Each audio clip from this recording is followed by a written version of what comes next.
Јас сум во улога на сведок, бидејќи дента кога се одржуваше седницата, кога требаше да се отворила деталните урбанистички планови, како тогаш веде директор на јавното предпријатие Паркинзи на општина Центар, имавме точка на дневен ред и бев присутен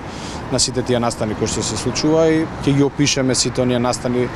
кои што ни се случуваа во тие 2 дена, нели беше еднаш одложено. Најмногу впечаток од тие 2 дена од сите кои што се случуваше? Па најголем впечаток